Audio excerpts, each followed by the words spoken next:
الله من الشيطان الرجيم بسم الله الرحمن الرحيم رب اشرح لي صدري ويسر لي أمري واحلل عقدة من لساني يفقهوا قولي ربي زدنا علما اللهم فقهنا في الدين اللهم إنا نسألك علما نافعا ورزقا طيبا وعملا متقبلا اللهم انفعنا بما علمتنا وعلمنا ما ينفعنا وزدنا علما اللهم إنا نعوذ بك من علم لا ينفع ومن قلب لا يخشع ومن نفس لا تشبع ومن دعوة لا يستجاب لها ربي يسر ولا توسر وتمم بالخير وبك نستعين يا فتاه يا فتاح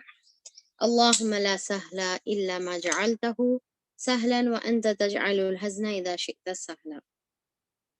السلام علیکم ورحمۃ اللہ وبرکاتہ. میں آپ سب کا فہم قرآن کے ڈے 137 میں استقبال کرتی ہوں اور الحمدللہ ہم لوگ کا سورہ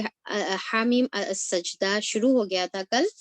اور ہم لوگ اس کا انٹروڈکشن دیکھے اور ہم آیت نمبر 1 سے آیت نمبر 12 تک ہم لوگ کمپلیٹ کر چکے ہیں الحمدللہ. تو ہوپ فلی آپ لوگوں کو یاد ہوگا کہ ہم نے انٹروڈکشن میں کیا پڑھا تھا اور پھر اس کے بعد آیت نمبر 1 سے 12 تک ہم لوگوں نے کیا پڑھا ہے. تو جیسا سورہ حامیم السجدہ کو سورہ فصلت بھی کہتے ہیں اور فصلت کا مطلب کیا ہے؟ تفصیل سے بیان کرنا، یعنی کہ کھول کھول کر اس کے اندر آیتیں بیان کی گئی ہیں. اور پھر پر کیا ہے کہ کنڈیشن کہ لقوم یعلمون ہونا ہے، علم رکھنے والے ہونا ہے، تو یہ فصلت والی جو آیتیں ہیں وہ سمجھ میں آئے گی. اگر انسان کے پاس اگر علم نہ ہو اور پھر اس کے پاس فہم نہ ہو، اس کے پاس عقل نہ ہو، تو پھر اتنی کھول کر بیان کرنے والی آیتیں بھی پھر اس کو سمجھ میں نہیں آئے گی. پھر اللہ تعالیٰ یہ بھی بتا دیے کہ میجورٹی یہ قرآن کو ماننے والی نہیں ہے، اور انفیکٹ وہ کیا کہتے ہیں کہ ہم تو ہمارے کانوں پر پردے ہیں، ہمارے دل غلافوں میں محفوظ ہے، اور نبی کریم صلی اللہ علیہ وسلم یعنی کہ ایک دائی کہنے والے اور ان کے درمیان حجاب حائل ہے. تو بہرحال آپ صلی اللہ علیہ وسلم اپنی سیدھی دعوت ان کے سامنے پیش کرتے ہیں اور کہتے ہیں کہ دیکھو میں بھی تمہارے جیسا انسان ہوں، اللہ تعالیٰ وہی بھیجے، اب تم ماننا ہے تو مانو، نہیں تو نہیں ہے. پھر اس کے بعد اللہ تعالیٰ کریشن آف ورلڈ کے بارے میں اللہ تعالیٰ بتا دیا، اور اس میں اللہ تعالیٰ اللہ تعالیٰ اپنی قدرت کا اظہار کر رہے ہیں اور یہ بات بتا رہے ہیں کہ دیکھو اتنی بڑی زمین اور اتنا بڑا آسمان، اور ساتوں آسمان اب تک انسان ابھی اس کے یعنی کہ ساتوں آسمان تک انسان پہنچا بھی نہیں ہے، اور جو آسمان اور جو گیلیکسیز اور سٹارز اور پلانٹس، یہ تمام چیزیں کیا ہے؟ اللہ تعالیٰ کے سامنے طاعین ہے، یعنی کہ اللہ تعالیٰ کے سامنے جھکی ہوئی ہے، اللہ تعالیٰ کے سامنے اطاعت میں اللہ تعالیٰ کے سامنے لگی ہوئی ہیں. تو پھر ہم اپنے بارے میں بھی ہم کو یہاں پر سوچنا ہے. پھر اس کے بعد اب آیت نمبر 13 میں جو ہمارا تھرڈ پارٹ یہاں پر سٹارٹ ہوتا ہے، تو اس میں اللہ تعالیٰ قوم عاد اور قوم سمود کے بارے میں بتا رہے ہیں، اور یہ بتا رہے ہیں کہ دیکھو یہ قوم عاد اور قوم سمود جو تھے، استکبار فی الارض کرے، زمین میں تکبر کرے اور پھر زمین میں فساد برپا کرے، تو دیکھو کہ پھر ان کا انجام کیا ہوا. تو اب یہاں پر آیت نمبر 13 میں اللہ تعالیٰ فرماتے ہیں اب اگر یہ لوگ منہ موڑتے ہیں تو ان سے کہہ دو کہ میں تم کو اسی طرح کے ایک اچانک ٹوٹ پڑنے والے عذاب سے ڈراتا ہوں. وَإِنْ عَارَضُوا کہ اگر اب وہ منہ موڑتے ہیں تو اللہ تعالیٰ کیا بول رہے؟ فَقُلْ تو ان سے کہہ دو أَنذَرْتُكُمْ صَاعِقَةً کہ میں تو تم کو ڈراتا ہوں کس سے؟ ایک اچانک ٹوٹ پڑنے والے عذاب سے، ایک چنگاڑ سے، ایک چیخ سے. جس طریقے سے کیسی چیخ ہے وہ؟ جیسا کہ جو صاعقتی عاد و ثمود، جیسا کہ چیخ آئی تھی یا پھر دھماکہ آیا تھا یا پھر عذاب آیا تھا. صاعقہ عذاب سے مطلب بھی ہوتا ہے جیسا کہ عاد اور سمود پر عذاب نازل ہوا تھا. تو اب یہاں پر آپ صلی اللہ علیہ وسلم کو اللہ تعالیٰ ڈائریکٹ ان لوگوں کو ڈرانے کے لیے حکم دے رہے ہیں کہ اے نبی کریم صلی اللہ علیہ وسلم آپ ان کو ڈراؤ کہ اگر تم اس سے منہ موڑیں گے تو عاد اور سمود کی طرح تمہارا بھی انجام ہوگا. جب خدا کے رسول ان کے پاس آ گئے اور پیچھے ہر طرح سے آئے جب خدا کے رسول ان کے پاس آگے اور پیچھے ہر طرف سے آئے اور انہیں سمجھایا کہ اللہ تعالیٰ کے سوا کسی کی بندگی نہ کرو، تو انہوں نے کہا ہمارا رب چاہتا تو فرشتے بھیجتا. یعنی کہ جو رسول، اب دیکھیے کہ یہاں پر رسولوں کی جو دعوت ہے، دعوت کا طریقہ بھی بتایا جا رہا، ان کی اخلاص بھی بتایا جا رہا، ان کی محبت بھی بتائی جا رہی، اور ان کی ذمہ داری کس طریقے سے وہ اپنی ریسپانسبلٹی کو پورا کرتے تھے کہ رسول، جب خدا کے رسول ان کے پاس آگے اور پیچھے ہر طرف سے آئے، ہر طرف سے ان کو سمجھائے، یعنی کہ سامنے سے آئے اور پیچھے سے آئے کا مطلب یہ ہے کہ جیسا انہوں منہ موڑے تو ان کو پیچھے سے بھی پھر سمجھائے، پھر انہوں اپنا چہرہ پھیر لیے پھر ان کو دوسری طرف سے آ کر سمجھائے. یہ نہیں کہ چہرہ پھیرنے پر ان کو چھوڑ نہیں دیے، بلکہ ہر طرف سے ان کو آ کر بار بار سمجھاتے رہے. پر انہوں کیا بولے، اگر اللہ تعالیٰ چاہتا تو فرشتہ بھیجتا، لہٰذا ہم اس بات کو نہیں مانتے جس کے لیے تم بھیجے گئے ہو. عاد کا حال یہ تھا کہ وہ زمین میں، دیکھیں استکبار کس طریقے سے وہ کرتے تھے کہ اللہ تعالیٰ بتا رہے فَأَمَّا عَادٌ کیا کرتے تھے، فَاسْتَكْبَرُوا کہ وہ استکبار کرتے تھے، وہ تکبر کرتے تھے، زمین میں بغیر کسی حق کے بڑے بن بیٹھے تھے اور کہنے لگے کون ہے ہم سے زیادہ زور آور. ان کو یہ نہ سوجھا کہ جس خدا نے ان کو پیدا کیا ہے وہ ان سے زیادہ زور آور ہے. یعنی کہ اب اپنی اللہ تعالیٰ کی دی ہوئی صلاحیت کا اور اللہ تعالیٰ کی دی ہوئی قوت اور طاقت کا استعمال کر کے اپنے آپ کو اتنا بڑا سمجھ بیٹھے کہ جو خدا نے ان کو یہ تمام چیزیں عطا کی تھی اسی کو بھول گئے، اور خدا کی زور آوری کا وہ لوگ جو ہے اقرار نہیں کرے، وہ ہماری آیت کا انکار ہی کرتے رہے. آخرکار ہم نے چند منحوس دنوں میں سخت طوفانی ہوا ان پر بھیج دی تاکہ انہیں دنیا ہی کی زندگی میں ذلت اور رسوائی کے عذاب کا مسا چکا دیں، اور آخرت کا عذاب تو اس سے بھی زیادہ رسوا کن ہے، وہاں کوئی ان کی مدد کرنے والا نہیں ہے. اب دیکھیے کہ جو ہم لوگوں نے جو ہمارا شروع کے سورے تھے جس میں ہم لوگوں نے رسالت کے بارے میں بار بار پڑھا تھا، تو اس میں ہم لوگوں نے کتنے، یعنی کہ جو سورہ یونس سے جو ہمارا سلسلہ شروع ہوا تھا، تو اتنے مرتبہ ہم لوگ یہ بات پڑھ چکے ہیں، قوم عاد اور قوم سمود کیسا ان کے اوپر عذاب آیا اور کس طریقے سے ایسی ہوا چلی کہ ان کو ان کے جسموں کے ساتھ اٹھا کر پٹخ دیتی تھی، اور پھر جیسا جیسا ہم جانتے ہیں نا کہ وہ لوگ بڑے بڑے پہاڑوں کے اندر کارونگ کر کے بہت بڑے خوبصورت محلات بناتے تھے، تو اللہ تعالیٰ نے انہی کے وہ محلات کو، انہی کے وہ جو پہاڑوں میں جو وہ تراشتے تھے اسی سے وہ ہوا لے کر جا کر ان کو اتنی زور سے ٹکرائی کہ ان کے بھیجے باہر نکل گئے. تو اللہ تعالیٰ بتا رہے کہ یہ تو دنیا کے دن کا عذاب، یہ دنیا کا عذاب ہے، آخرت کا عذاب تو اور بھی زیادہ خطرناک ہے. اور پھر اللہ تعالیٰ بتا رہے وہاں ان کو کوئی مدد کرنے والا نہ ہوگا. اب دیکھیے کہ یہ جب عذابات کے بارے میں ہم جب پڑھتے ہیں تو ہمارے ذہن میں یہ خیال آ سکتا ہے کہ بھئی اللہ تعالیٰ مطلب اتنا برا اللہ تعالیٰ کیا کر سکتا ہے. دیکھیے کہ انسان کو اللہ تعالیٰ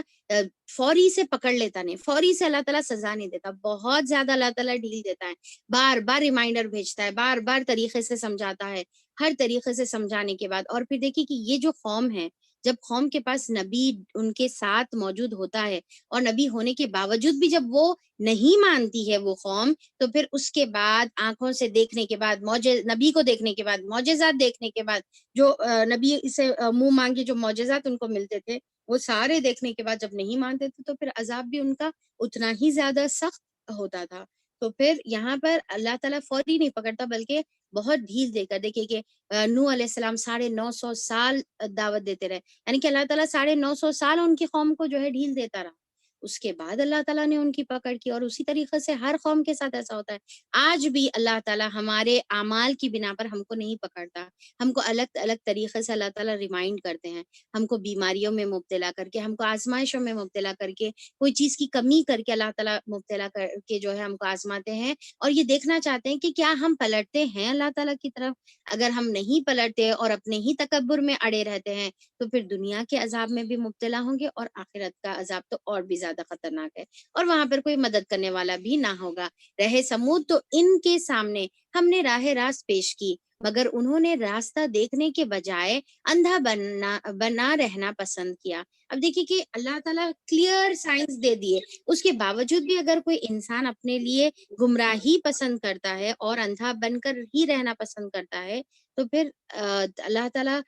زبردستی پکڑ کے اس کو اس ہدایت کی طرف تو ڈریگ نہیں کر سکتے. آخر ان کے کرتوتوں کی بدولت ذلت کا عذاب ان پر ٹوٹ پڑا، اور ہم نے ان لوگوں کو بچا لیا جو ایمان لائے تھے. یعنی کہ خود کے عمل کی بنا پر عذاب ہوا، کیونکہ اللہ تعالیٰ زبردستی کسی کو ہدایت نہیں دیتا. ان کا عذاب ان کے پر ٹوٹ پڑا، اور پر ایمان لانے والوں کو اللہ تعالیٰ نے بچا لیا، اور گمراہی اور بدعملی سے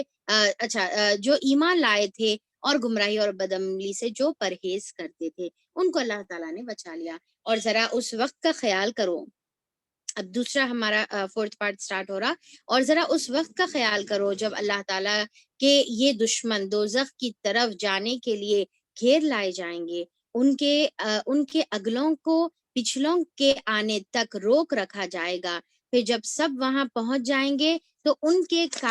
کان، ان کی آنکھیں اور ان کے جسم کی کھالیں ان پر گواہی دیں گی کہ وہ دنیا میں کیا کچھ کرتے رہے تھے۔ تو اب دیکھیے کہ اللہ تعالیٰ یہاں پر دوزخ کا منظر اللہ تعالیٰ کھینچ رہے، قیامت کا منظر اللہ تعالیٰ کھینچ رہے، اور اللہ تعالیٰ بتا رہے کہ وَيَوْمَ يُحْشَرُ أَعْدَاءُ اللَّهِ إِلَى النَّارِ، کہ وہ دن جس دن کیا ہے، اللہ تعالیٰ کے جو دشمن ہیں۔ اب اعداء اللہ کون ہیں؟ اللہ تعالیٰ کے دشمن کون ہیں؟ جو اپنی دنیا کی زندگی میں نبی کے دشمن بنے رہے، جو اپنی دنیا کی زندگی میں اللہ تعالیٰ کے کلام کے، اللہ تعالیٰ کے احکامات کے، اللہ تعالیٰ کے دین کے، اللہ تعالیٰ کی تمام جو آیات ہے اس کے دشمن بنے رہے، وہ اللہ تعالیٰ کے دشمن ہیں۔ یعنی کہ اللہ تعالیٰ کے دشمن کا مطلب کیا ہے؟ اللہ تعالیٰ کی تمام چیزوں سے دشمنی کرنا، اور اس کو روکنے کی تگ و دو کرنا، اس کو روکنے کی کوشش کرنا، دین سے لوگوں کو روکنے کی کوشش کرنا، دین سے لوگوں کو منحرف کرنے کی کوشش کرنا، یعنی کہ پھیرنے کی کوشش کرنا، کوئی نہ کوئی شک اور شبہات ان کے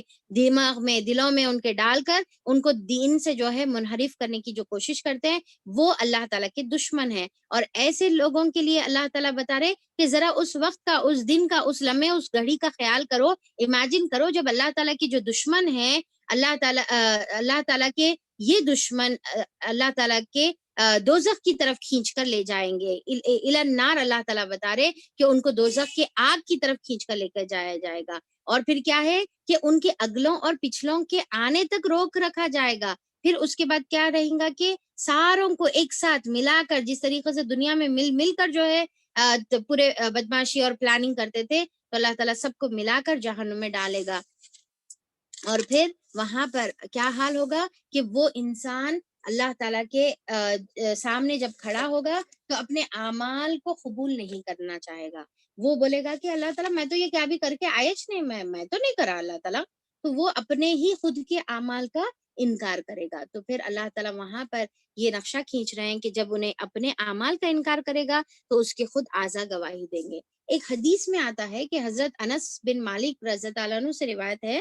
کہ ایک دن رسول صلی اللہ علیہ وسلم ہنسے اور تبسم فرمانے لگے، یعنی کہ آپ صلی اللہ علیہ وسلم اسمائل کرنے لگے۔ پھر آپ صلی اللہ علیہ وسلم نے فرمایا کیا تم مجھ سے پوچھو گے نہیں کہ میں کس وجہ سے ہنس رہا ہوں؟ اور صحابہ اکرام نے عرض کیا اے اللہ کے رسول، آپ کس وجہ سے ہنس رہے ہیں؟ آپ صلی اللہ علیہ وسلم نے فرمایا کہ میں روز قیامت بندے کے اپنے رب سے جھگڑے پر تعجب کر رہا ہوں۔ بندہ کہے گا اے اللہ تعالیٰ، کیا تو نے مجھ سے یہ وعدہ نہیں فرمایا تھا کہ تو مجھ پر ظلم نہیں کرے گا؟ اللہ تعالیٰ فرمائے گا کیوں نہیں؟ تو بندہ کہے گا پھر میں اپنے نفس کے سوا کسی چیز کو اپنے خلاف بطور گواہ قبول نہیں کروں گا۔ یعنی کہ اب وہاں پر جب قیامت کے دن اس کے نام اعمال لا کر سامنے رکھ دیے جائیں گے، اس کے فرشتے اس کے سامنے گواہی دیں گے، اور جب اس کی گواہی اس کے خلاف ہوگی اور تمام نام اعمال سامنے رہیں گے، ایک ایک منٹ، ایک ایک سیکنڈ، لمحے کے ہر چیز کا ریکارڈ رہیں گا، تو انہیں اب اس کا انکار کریں گا اور کیا بولیں گے اللہ تعالیٰ نہیں میں نے بھروسہ کرتا، یہ میرے نام اعمال پر میں نے بھروسہ کرتا، یا یہ جو فرشتے میرے خلاف جو گواہی دے رہے میں ان کے پر بھروسہ نہیں کرتا، میں صرف اپنی ہی نفس کی گواہی میں قبول کرنے والا ہوں، اس کے علاوہ کوئی نہیں۔ اللہ تبارک تعالیٰ فرمائے گا میں اور میرے معزز لکھنے والے فرشتے بطور گواہ کافی نہیں ہیں۔ آپ نے فرمایا اللہ تعالیٰ یہ بات کئی بار ارشاد فرمائے گا، آپ نے فرمایا کہ پھر اس کے منہ پر مہر لگا دی جائے گی، یعنی کہ جب وہ اپنے خلاف اپنے نفس کے علاوہ کسی اور کی گواہی قبول نہیں کرے گا تو اللہ تعالیٰ بولیں گے کہ اچھا اللہ تعالیٰ کے جو علم میں ہیں اور اللہ تعالیٰ کے علم کے مطابق جو نام اعمال ہے اور جو معزز فرشتے جو گواہی دے رہے ہیں، اچھا وہ کافی نہیں ہے، اچھا اوکے نو پرابلم، کیا کریں گے اللہ تعالیٰ؟ اس کے منہ پر مہر لگا دی جائے گی، منہ بند کر دیا جائے گا، اور اس کے اعضا اس کے اعمال کے بارے میں بات کریں گے۔ بندہ اپنے اعضا سے کہے گا تمہارے لیے دوری اور پھٹکار ہو تمہارے لیے تو میں جھگڑا کر رہا تھا. یعنی کہ اب پہلے اللہ تعالیٰ زبان کو بند کر دیں گے اور پورے اعضاء اس کے خلاف گواہی دیں گے. اس کے آنکھیں، اس کے کان، اس کا سکن، اس کے ہاتھ، اس کے پیر، ہر چیز جو ہے اس کے خلاف گواہی دیں گے. اس کے بعد اس کا منہ کھولا جائے گا. اس کے بعد وہ بولیں گا کہ بربادی ہو تمہارے اوپر، پھٹکار ہو تمہارے اوپر. میں تمہارے لیے تو جھگڑا کر رہا تھا تاکہ تم جہنم میں نہیں جلنا. میں تمہارے لیے ہی تو جھگڑا کر رہا تھا. یہ جو حدیث ہے یہ مسلم اور نسائی میں اور کافی دوسرے احادیث کی کتابوں میں یہ جو ہے حدیث موجود ہے. اس کے علاوہ اور ایک حدیث میں بھی آتا ہے جو ابو بردہ رضی اللہ عنہ سے روایت ہے، اور اس کے بارے میں آتا ہے کہ ابو موسیٰ الاشعری رضی اللہ عنہ نے کہا کہ کافر اور منافق کے حساب کے لیے جب اس کو بلایا جائے گا اور اللہ تعالیٰ اس کے سامنے اس کے اعمال کو پیش فرمائے گا تو وہ انکار کر دے گا. یعنی کہ کافر اور منافق انکار کر دے گا اور کہے گا کہ میرے رب، مجھے تیری عزت کی قسم اس فرشتے نے میرے ذمے ایسے عمل لکھ دیے ہیں جو میں نے نہیں کیے ہیں. یعنی کہ اب فرشتوں کے اوپر الزام کیا بول رہے ہیں کہ فرشتے ایسے ایسے باتیں لکھ دی اللہ تعالیٰ، میں کرا ہی نہیں، میں یہ میرے اعمال تو نہیں ہے. فرشتہ کہے گا کیا تو نے فلاں دن فلاں جگہ فلاں عمل نہیں کیا تھا؟ بندہ جواب دے گا کہ اللہ تعالیٰ مجھے تیری عزت کی قسم میں نے یہ عمل نہیں کیا تھا. جب وہ یہ بات کہے گا تو اس کے منہ پر مہر لگا دی جائے گی. ابو موسیٰ الاشعری فرماتے رضی اللہ عنہ نے بیان کیا ہے کہ میرے خیال میں اس کے اعضاء میں سے سب سے پہلے اس کی دائی ران اس سے جو ہے بات کرنا شروع کرے گی. تو یہ جو حدیث ابھی میں نے جو بتائی ہے یہ تفسیر ابن حاتم میں ابھی حاتم میں بھی جو ہے مرکوز ہے. تو یہاں پر یہ حدیثوں سے کیا ہم کو معلوم ہوتا ہے اور کیا بات سمجھ میں آتی ہے کہ اللہ تعالیٰ یہاں پر بتا رہے کہ انسان جب اپنے اعمال کا خود انکار کرے گا تو اللہ تعالیٰ اسی کے زبان کو بند کر کے اسی کے اعضاء سے اس کے خلاف اللہ تعالیٰ گواہی لیں گے اور اس کے اعضاء گواہی دیں گے. تو اب امیجن کریے کہ جو جسم کو ہم عیش و عشرت میں پالنا چاہتے اور اپنی خواہشات، اپنی نفسانی خواہشات کو پورا کرنا چاہتے، وہی جسم کی کھالیں، وہی آنکھیں، ساری چیزیں ہمارے خلاف گواہی دے گی. اور پھر جو ہے کان بتائیں گے کہ کیا کیا سنے تھے، کیا کیا گندی باتیں سنے تھے، کہ غیبت سنے تھے، میوزک سنے تھے، برائی سنے تھے، کسی کی جو ہے زبان سے غیبتیں کرے تھے، برائی بیان کرے تھے، جھوٹ بیان کرے تھے، لوگوں پر تہمتیں لگائے تھے، گالی گلوچ کرے تھے، لوگوں کے جو ہے اپنی زبان سے لوگوں کے دل کو تار تار کرے تھے. یہ تمام زبان گواہی دے گی. کان گواہی، آنکھوں سے کیا دیکھے، کیا گندی چیزیں دیکھے، تنہائی میں رہو، اندھیرے میں رہو، اجالے میں رہو، ہر طرف سے اللہ تعالیٰ جسم کی ہر ایک چیز، ہاتھ کس لیے استعمال، پیر کس لیے استعمال، پورے جسم کس لیے استعمال ہوا، وہ تمام گواہی دیں گے. اور اپنے جسم کی کھالوں سے کہیں گے کہ جب وہ گواہی دیں گے تو کیا ہے کہ یہ لوگ کہیں گے کہ اپنی جسم کی کھالوں سے کہیں گے تم نے ہمارے خلاف کیوں گواہی دی؟ وہ جواب دیں گے ہمیں اس خدا نے گویائی دی ہے جس نے ہر چیز کو گویائی دیا ہے. یعنی کہ جس طریقے سے ایک زبان ہے، اب آپ امیجن کریے کہ اگر زبان دیکھیں گے تو ایک گوشت کا ٹکڑا ہے،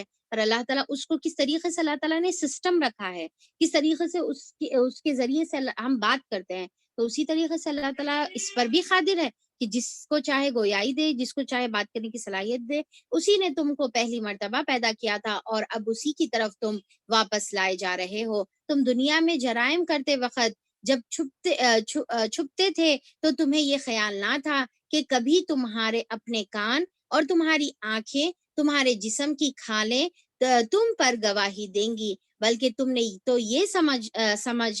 سمجھا تھا کہ تمہارے بہت سے اعمال کی اللہ تعالیٰ کو بھی خبر نہیں ہے. یعنی کہ تمہارا کیا گمان تھا کہ اللہ تعالیٰ کو کچھ بھی نہیں معلوم ہے، اور پھر جو بھی تم کام کر رہے، جو بھی تم اپنے حرکتیں کر رہے، جو بھی تم عمل کر رہے، آنکھوں سے جو بھی تم دیکھ رہے، جسم سے جو بھی تم اعمال کر رہے، اس کو کوئی دیکھنے والا نہیں ہے، اس کو کوئی نوٹ کرنے والا نہیں ہے، اس کو کوئی جو ہے لکھنے والا نہیں ہے، اور اللہ تعالیٰ اس سے جو ہے بے خبر ہے. اللہ تعالیٰ کو نہیں معلوم. اب انسان دیکھے کہ جب عمل کرتا تو کہاں اس کو جو ہے یہ چیز کا احساس رہتا کہ ہاں اللہ تعالیٰ جو ساتوں آسمان پر عرش کا جو مالک ہے وہ بیٹھ کر، میں یہ جو تنہائی میں اکیلے روم میں بیٹھ کر اگر سرگوشی کر رہی ہوں تو وہ بھی سننے والا ہے، فون پہ کسی سے بات کر رہی ہوں تو وہ بھی سننے والا ہے، اندھیرے میں بیٹھ کر کچھ دیکھ رہی ہوں تو وہ بھی اللہ تعالیٰ دیکھنے والا ہے. تو ہر چیز کو کی اللہ تعالیٰ کو خبر ہے. یہ انسان ایکچولی کیا ہے کہ یہ انسان جو ہے بھول جاتا ہے.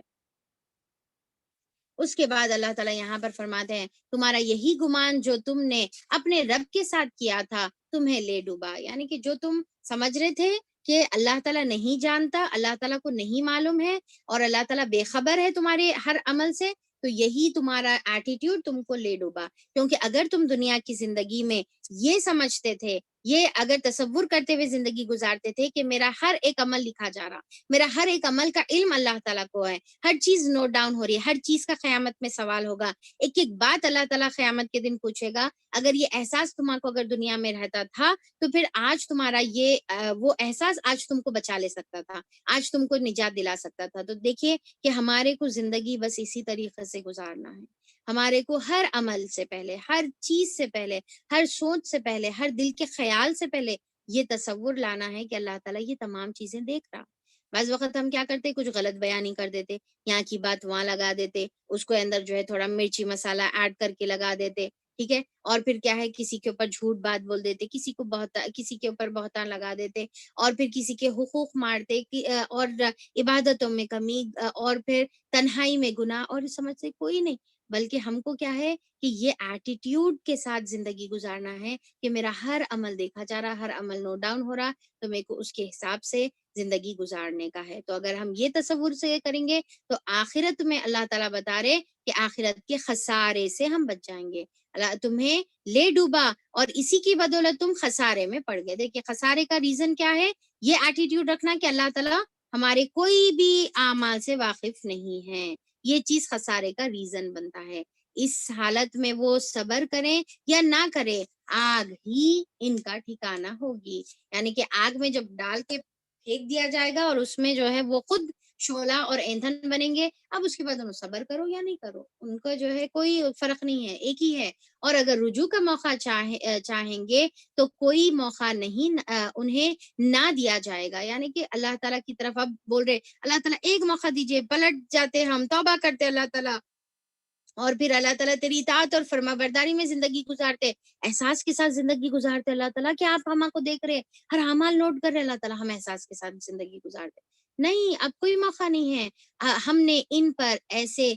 ساتھی مسلط کر دیے تھے جو انہیں آگے اور پیچھے ہر چیز خوشنما بنا کر دکھاتے تھے، جو انہیں آگے اور پیچھے ہر چیز خوشنما بنا کر دکھاتے تھے. یعنی کہ ایسے اللہ تعالیٰ نے ان کے اوپر قرانا، اللہ تعالیٰ نے ان کے اوپر مسلط کر دیے تھے. قرانا جو ہے جیسا ہم قرین صحیح ہے قرانا، کہ ایسے ساتھی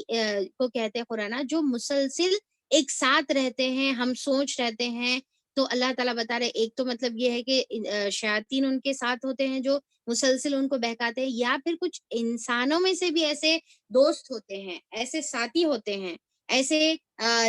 یعنی کہ پڑوسی ہوتے ہیں، رشتہ دار ہوتے ہیں جو ان کو غلط چیزوں کی رہنمائی کرتے ہیں، ان کے عقیدوں کو خراب کرتے ہیں، ان کے اعمال کو خراب کرتے ہیں. تو اللہ تعالیٰ بتا رہے کہ ہم نے ان پر کیونکہ وہ جب اپنے لیے گمراہی کو پسند کرے تو اللہ تعالیٰ بھی ان کے اوپر جو ہے اللہ تعالیٰ چھوڑ دیے ان کو اپنے رحمتوں کے سائے سے جو ہے ان کو نکال دیے. اب دیکھیے کہ یہ بات ہم جانتے ہیں کہ اللہ تعالیٰ ہمارے ساتھ ایک اللہ تعالیٰ نے فرشتہ رکھا ہے اور ایک اللہ تعالیٰ نے شیطان رکھا ہے، ٹھیک ہے،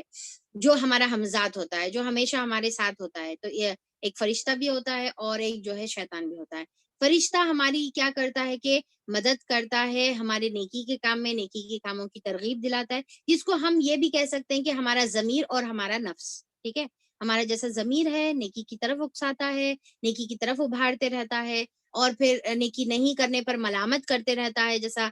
نفس لوامہ جو ہے ہمارا اور نفس مطمئنہ جو ہے. تو کیا ہے کہ نیکی کی طرف ہمارے کو ابھارتا ہے اور سکون دلاتا ہے، اور نہیں کرنے پر بے چین ہو جاتا ہے. اور ایک ہوتا ہے نفس امارہ جس کو ہم شیطان بول سکتے ہیں، ہمزاد بول سکتے، تو وہ ہمارے کو برائی کی طرف، بدی کی طرف اکساتا ہے. اب ایک انسان جب اپنے لیے بدی ہی کو پسند کر لیتا ہے تو پھر اس کا جو ضمیر ہے وہ بالکل کمزور پڑ جاتا ہے، اور گویا ایسا کہ شیطان اس کے اوپر مسلط اور حاوی ہو جاتا. اور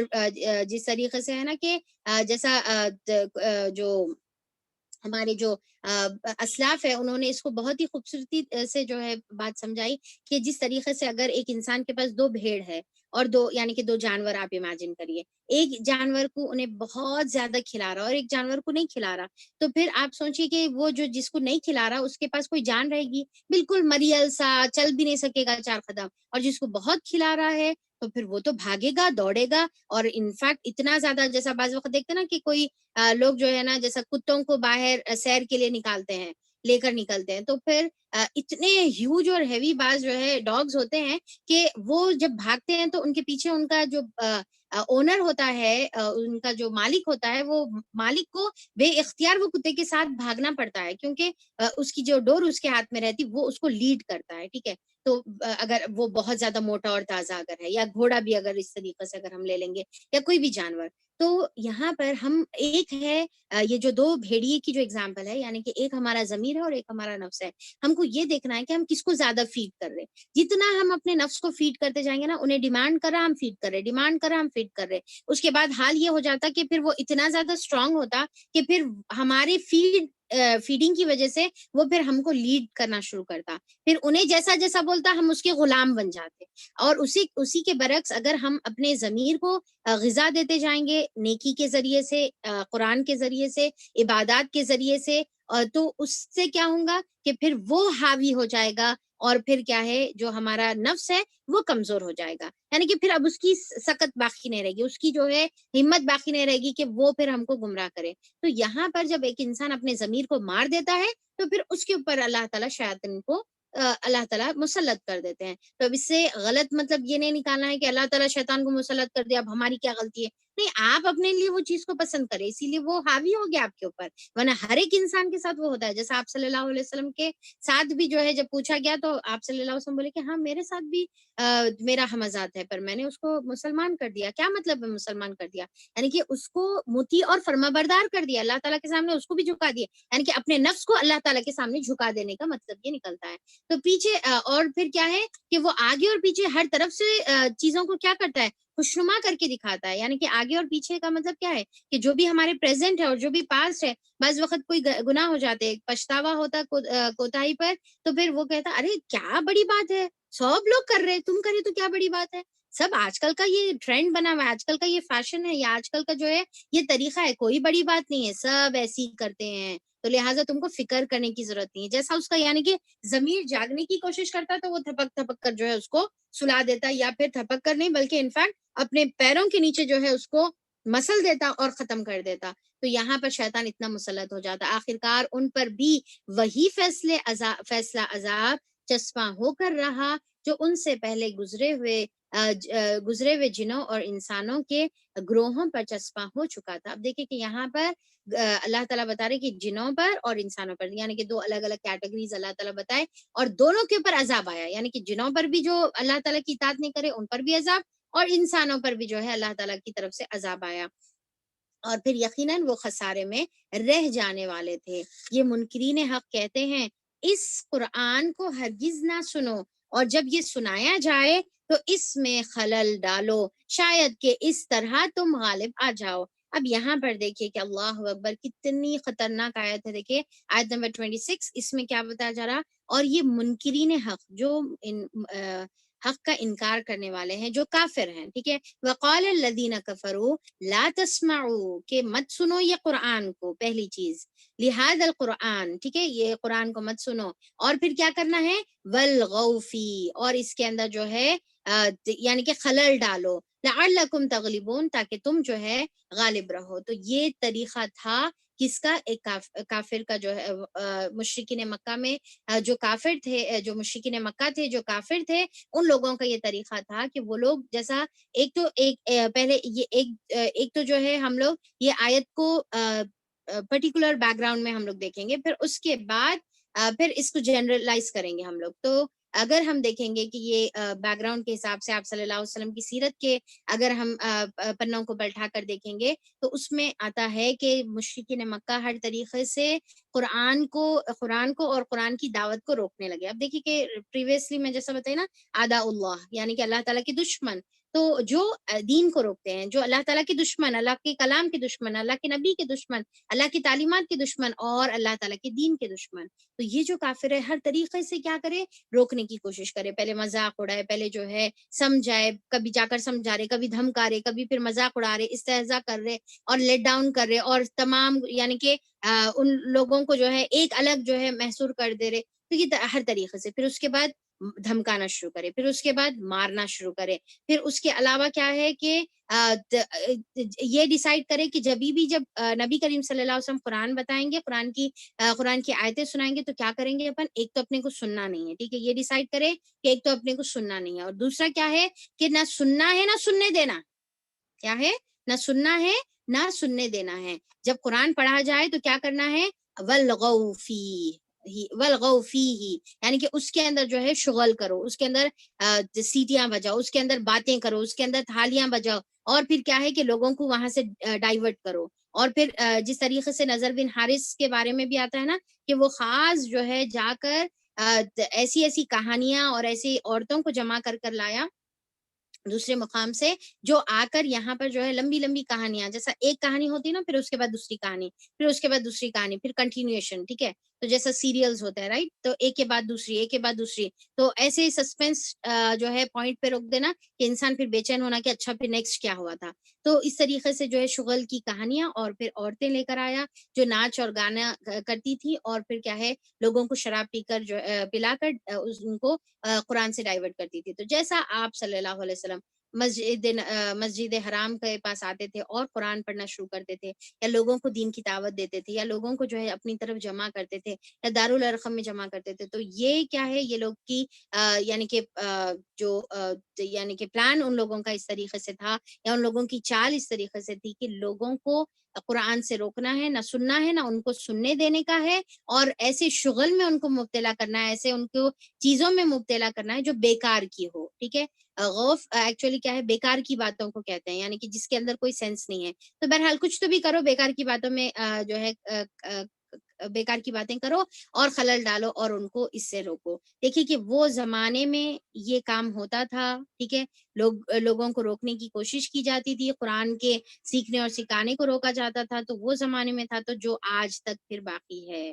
آج تک وہی کام ہو رہا. کیونکہ دیکھیے کہ وہ زمانے میں بھی جو مشرکین مکہ تھے، ان کو یہ بات کا کیوں روکتے تھے، وہ کیوں نہیں سننا چاہتے تھے اور کیوں روکتے تھے؟ بھائی سننے میں کیا پرابلم ہے، سن لو نا ایک بار، کیا بیٹھ کے سننے میں کیا مسئلہ ہے؟ ان کو معلوم تھا کہ قرآن کی تاثیر کیسی ہے، قرآن کے اندر کیسا اثر ہے، کتنی زیادہ وہ افیکٹو ہے. ایک بار جو انسان قرآن کو دل کھول کر اگر سن لے تو پھر اس کے دل پر وہ اثر کرے بغیر نہیں رہ سکتی. یعنی کہ قرآن کے اندر وہ تاثیر، اس کا وہ جو اتنی زیادہ افیکٹو جو ہے بات ہے، ان کو اس کا احساس تھا، تو لہٰذا نہ خود سنتے تھے نہ دوسروں کو سننے دیتے تھے.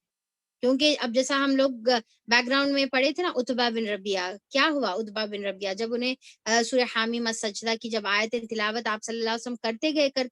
گئے تو جس طریقے سے جوش میں اور دشمنی کے ساتھ، نفرتوں کے ساتھ، اور جو ٹھاٹ اور باٹ سے جس طریقے سے انہیں آیا تھا، جاتے وقت اس کا چہرہ بدلا ہوا ہے، چہرے کا رنگ بدلا ہوا ہے، اور پھر بات کی انداز بدل گیا، بات کے اندر نرمی آ گئی، اور پھر انہیں یہ بول رہا کہ دیکھو نبی کریم صلی اللہ علیہ وسلم کو نا اپنے حال پہ چھوڑ دو، ٹھیک ہے، اور مجھے یقین ہے کہ یہ کلام ضرور رنگ لائے گا. تو اب دیکھیے کہ سننے سے پہلے اس کا کیا معاملہ تھا اور سننے کے بعد اس کا کیا معاملہ تھا. سننے سے پہلے کیا انداز تھا اور سننے کے بعد کیا انداز تھا. وہاں پر گیا تھا نبی کو سمجھانے کے لیے، اور خود کچھ سمجھ کر آ گیا، اور یہ بولا کہ یہ دین ضرور غالب ہوگا، یہ دین ضرور رنگ لائے گا، تو لہٰذا اگر غالب ہوا تو ہم فائدے میں رہتے، لہٰذا نبی کو اپنے حال پر چھوڑ دو. تو آپ سوچئے کہ کیا اثر تھا. اتنا اثر تھا کہ لوگ کشش کی اتنی اس کے اندر کشش تھی کہ لوگ اس کی طرف کھینچے چلے آتے تھے. جیسا اگر ہم سیرت میں دیکھیں گے تو وہ بھی واقعہ مشہور ہے نا، کہ جس میں جو ہے ابو جہل ہے اور پھر کچھ اور بھی جو دو سردار ہے، وہ کیا کرتے ہیں کہ جب آپ صلی اللہ علیہ وسلم رات میں قرآن کی تلاوت کرتے ہیں تو پھر وہ کعبے کے غلاف کے اندر چھپ کر اپنے آپ کو ایک یعنی کہ ہائیڈنگ پلیس جو ہے ایک جگہ لے کر اپنے آپ کو جو ہے چھپا کر وہاں پر آپ صلی اللہ علیہ وسلم کی تلاوت جو ہے سننے کے لیے آئے. اس کے بعد یہ ہوا کہ جب وہ سنے اور سننے کے بعد جب واپس نکلے تو تینوں کی ایک دوسرے سے سامنا ہوا. تو بولے ہاں تم کیسا، تم یہاں پر کیسا، ارے تم کیسا. تو پھر تینوں کو احساس ہو گیا کہ تینوں کس وجہ سے آئے تھے. تو پھر بولے کہ نہیں نہیں نہیں،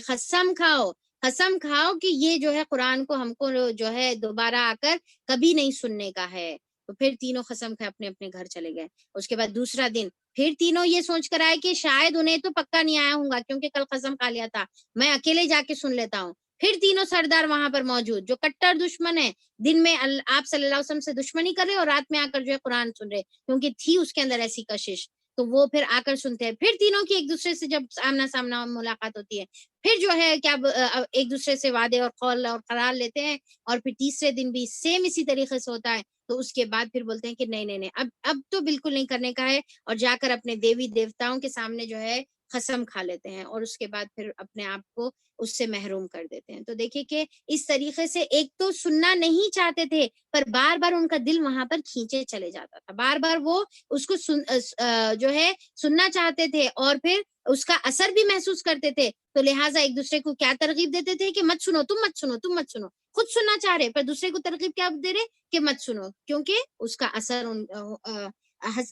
میں جو ہے مبتلا ہو سکتے. تو یہ تھا. اب دیکھیے کہ وہ زمانے میں یہ تھی, آج تک بھی جو باطل جو قوتیں ہیں, جو اسلام کے جو دشمن ہیں, اعداء اللہ ہے, آج بھی سب سے زیادہ جو ان کو ڈر ہے, جو ان کو فکر ہے, وہ یہ ہے کہ کہاں قرآن کی باتوں پر یہ قرآن کی باتیں یہ لوگ سنیں گے, اس کے اوپر عمل کریں گے, اور پھر جس طریقے سے عمر رضی اللہ عنہ کے زمانے میں جیسا اسلام غالب ہوا تھا, تو اسی طریقے سے کہیں پھر سے جو ہے کوئی جو ہے عمر ثانی نہ اٹھ کھڑا ہو, کوئی صلاح الدین ایوبی نہ اٹھ کھڑا ہو. تو وہ اس بارے میں ڈرتے ہیں, اور پھر قرآن سے دور کرنے کے لیے ہر طریقے کی ممکن کوشش کرتے ہیں. ایک تو ڈائریکٹ قرآن کے سیکھنے اور سکھانے کے اوپر جو ہے پابندیاں لگا کر, اور پھر ایسے لوگوں کو ٹارگٹ کر کے, ایسے لوگوں کو پکڑ کے, ایسے لوگوں کو بدنام کر کے, قرآن کے بارے میں جو ہے غلط باتیں کر کے لوگوں کو اسلام سے دور کرنے کی کوشش کر رہے ہیں. ہر طریقے سے باطل اپنی جو ہے قوت لگا رہا ہے. دوسرا یہ ہے کہ اچھا اس طریقے سے اگر نہیں رک رہے, یعنی کہ جان بھی دے دینے تیار ہے قرآن کے خاطر, سیکھنے سکھانے کے خاطر جان بھی دینے کے لیے تیار ہے, اچھا تو چلو پھر دوسرے طریقے سے ان کو روکنے کی کوشش کریں کہ ان کو ایسے لغویات میں, ایسی بیکار چیزوں میں مبتلا کر دو کہ وہ خود بخود قرآن سے دور ہو جائیں. یعنی کہ آج اگر ہم دیکھیں گے تو کیسے لغویات میں آج ہماری مسلمان امت جو ہے مصروف ہے. یعنی کہ بیکار چیزوں میں, بیکار سیریز میں, کوئی جو ہے نیٹ فلکس پہ مصروف ہے, کوئی گیمز کے پیچھے مصروف ہے, کوئی جو ہے ٹی وی سیریلز کے پیچھے مصروف ہے, کوئی جو ہے موویز کے پیچھے مصروف ہے, الگ الگ چیزوں میں. اور کان میں کبھی بھی جو ہے بغیر, یعنی کہ کان بغیر میوزک کے نہیں رہ رہے, مسلسل گاڑی چلا رہے تو میوزک, کھانا پکا رہے تو میوزک, کہیں گھومنے پھرنے جا رہے تو میوزک, ہر ٹائم, تاکہ انسان کے کانوں میں قرآن جائے ہی نہیں, قرآن کا اثر ہو ہی نہیں, اور پھر ان کی زندگیاں بدلے نہیں, اور اس کے لیے جو ہے انہوں پھر سیف رہیں. کیونکہ ان کو معلوم ہے کہ اگر امت ایک جگہ جمع ہو جائے اور قرآن کی تعلیمات پر عمل کرنا شروع کر دے, تو پھر پوری دنیا پر یہ دین غالب ہو کر رہے گا. جیسا عتبہ بن ربیعہ نے کیا کہا تھا کہ دین پوری جو ہے یہ قرآن کا رنگ لائے گا, یہ قرآن ضرور رنگ لائے گا. تو اس کو, یعنی کہ اس نے یہ بات سمجھ لی تھی. ٹھیک ہے, تو اب دیکھیے کہ یہاں پر آج باطل کو یہی خوف ہے کہ کہیں مسلمان یہ قرآن کے اوپر عمل کر کے ایک جگہ جمع ہو جائیں, ایک جگہ امت بن جائیں, اور پھر اس کے اوپر عمل کر لیں گے تو پھر اتنے اسٹرانگ ہو جائیں گے ایمان کے اعتبار سے, اور پھر دوسرا اللہ تعالیٰ کی اتنی مدد ان کے اوپر آئے گی کہ پورا دنیا میں اسلام غالب ہو جائے گا. تو لہٰذا اب آپ دیکھیے کہ کوئی مذہب دوسرے مذہب کے اوپر, یعنی کہ کوئی ریلیجن کوئی دوسرے ریلیجن کے بارے میں اتنا انسیکیور ہے ہی نہیں, کوئی کسی کے بارے میں انسیکیور نہیں ہے. سارے مذاہب مل کر بس اسلام کے لیے بڑے اپنے آپ کو انسیکیور فیل کرتے ہیں. کیوں سب اسلام کے پیچھے کیوں پڑے ہوئے ہیں, سب مسلمانوں کے پیچھے کیوں پڑے ہوئے ہیں, سب قرآن کے پیچھے کیوں پڑے ہوئے ہیں؟ کوئی دوسرے مذہب کی کتاب کو جلایا جاتا جبکہ جو ہے قرآن کو جلایا جا رہا, مسلمانوں کے جو ہے بدنام کیا جا رہا, اسلام کو بدنام کیا جا رہا, ہر جگہ کی ٹاپک جو ہے اسلام کو بنانے کی کوشش کی جا رہی. میڈیا پورا جو ہے اسلام کی امیج کو جو ہے اتنا پروپیگنڈا کر رہے کہ اسلام کی امیج کو خراب کرے. کیوں سب اسی کے پیچھے کیوں پڑے ہوئے ہیں؟ کیونکہ یہ ایک واحد مذہب ہے جو حق والا مذہب ہے, اور تمام جو باطل ہے تمام مل کر اس کے خلاف جو ہے لڑ رہے ہیں, اس کے خلاف جو ہے چال بازیاں کر رہے ہیں. اور کیا ہے کہ بچوں کو کارٹونز میں مصروف کر دو، یوتھس کو جو ہے گیمز میں مصروف کر دو، اور بڑے جو عورتیں ہیں اور پھر بڑے جو لوگ ہیں، کوئی کرکٹ میں مصروف ہے، کوئی جو ہے ٹی وی سیریلز میں مصروف ہے، بس اسی میں زندگی شروع اور اسی میں زندگی ختم ہو جا رہی۔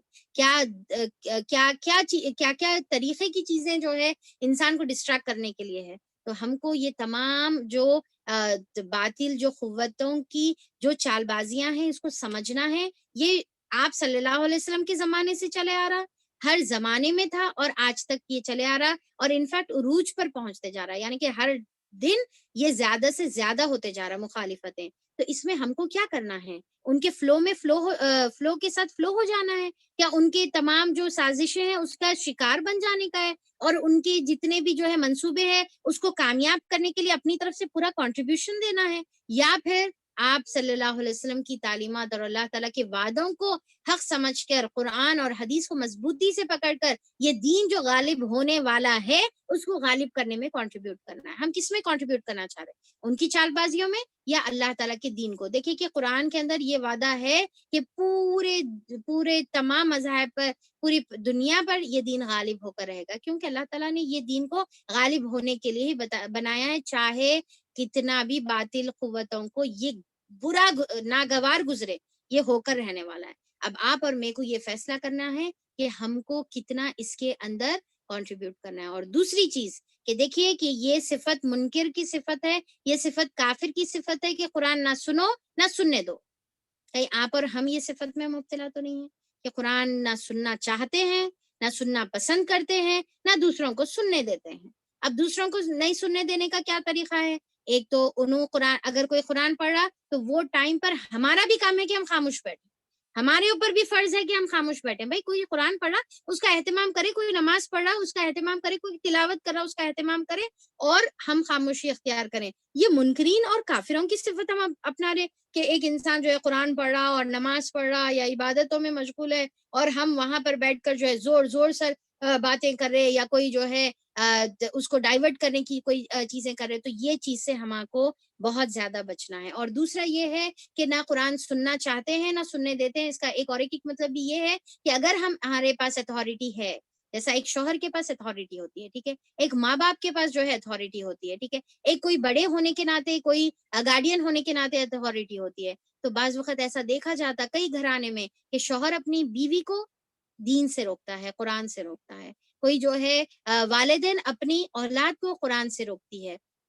اور یہ کہتے کہ بچوں یہ سب جو ہے یہ سب چیزیں کرنے کی ضرورت نہیں ہے، آپ اپنے پڑھائی پر کانسنٹریٹ کریے، آپ اپنے جو ہے اسکولز پر کانسنٹریٹ کریے، ایگزامز پر کانسنٹریٹ کریے۔ تو اس طریقے سے قرآن سے روکنے والے ہوتے ہیں۔ کوئی جو ہے ان لاز اپنے جو ہے یعنی کہ جو بھی ریلیٹیو ہیں ان کو جو ہے قرآن سے روکنے والے ہوتے ہیں۔ گارڈینز جو ہے اپنے ماتحت کو قرآن سے روکنے والے ہوتے ہیں۔ جیسا اگر آپ کے پاس کوئی یعنی کہ بچہ پڑھ رہا، کوئی غریب ہے، یتیم ہے، حاجت مند ہے، آپ کے میڈز ہے، کوئی بھی ہے، تو ہم ایسی اگر وہ چاہتا ہے کہ وہ قرآن پڑھے تو ہم اس میں رکاوٹ بننے کی کوشش نہیں کرنا ہے، کیونکہ یہ دیکھیے کہ یہ ایک مومن کا طرز عمل نہیں ہو سکتا، یہ ایک مومن کا طرز عمل نہیں ہے، یہ کافر کا طرز عمل ہے۔ پھر ہم کیسا وہ کام کر سکتے ہیں جو ایک کافر کا کام ہے؟ تو ہمارے کو نہ جو ہے کسی کو روکنا ہے سننے سے، نہ کوئی سنتے وقت اس میں جو ہے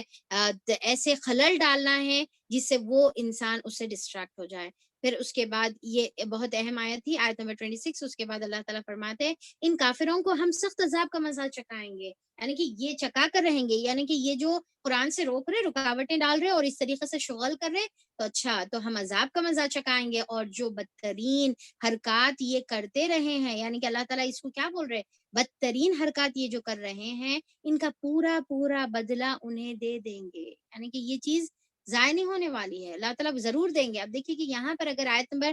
27 پر آپ تھوڑا سا ٹیکسٹ پر نوٹ کریے، وَلَنُذِيقَنَّ الَّذِينَ كَفَرُوا، کیا ہے، اب یہاں پر لام اور نون مشدد آ گئی، تو کیا مطلب ہوا، تاکید، یعنی کہ تاکید کا جو ہے صیغہ ہے کہ ہم ضرور ان کو چکائیں گے مزہ جنہوں نے کفر کیا ہے، کس کا، عذابًا شدیدہ کا مزہ چکائیں گے، اور کیا کریں گے، وَلَنَجْزِيَنَّهُمْ، اور جزا دیں گے ان کو، ٹھیک ہے، تو یہاں پر بھی نون مشدد اور لام دونوں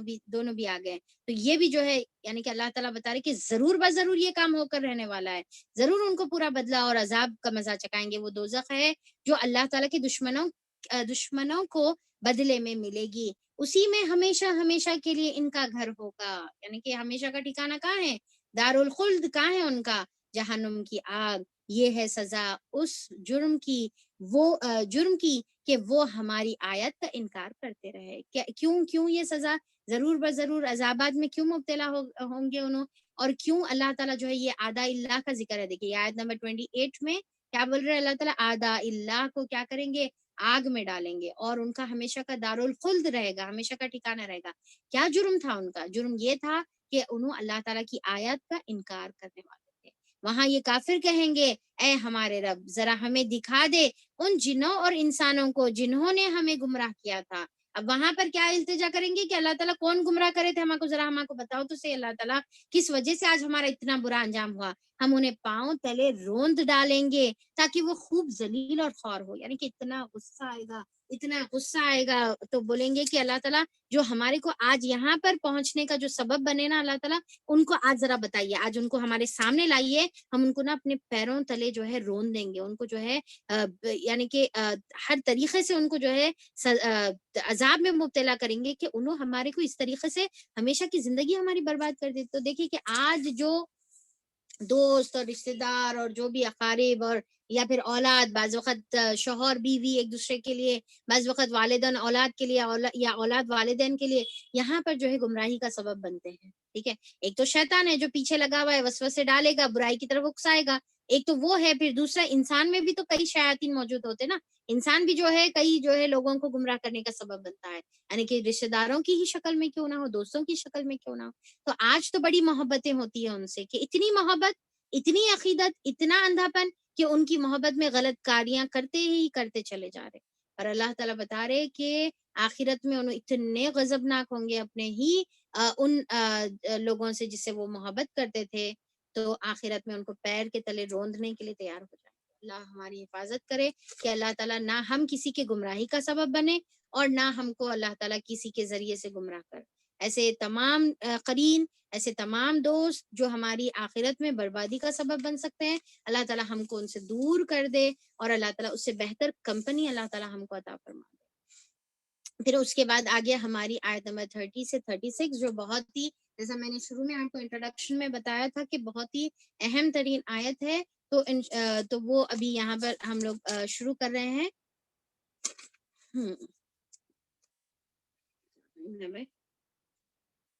ہاں تو کیا کریں گے بھائی، شروع کر لیں گے اپن.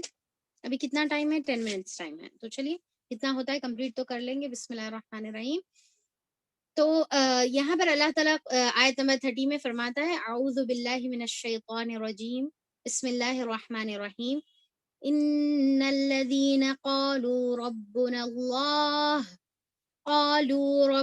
اللہ ثم استقاموا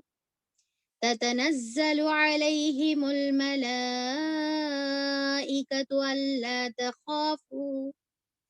ألا تخافوا ولا تحزنوا وأبشروا بالجنة التي كنتم توعدون نحن أولياؤكم في الحياة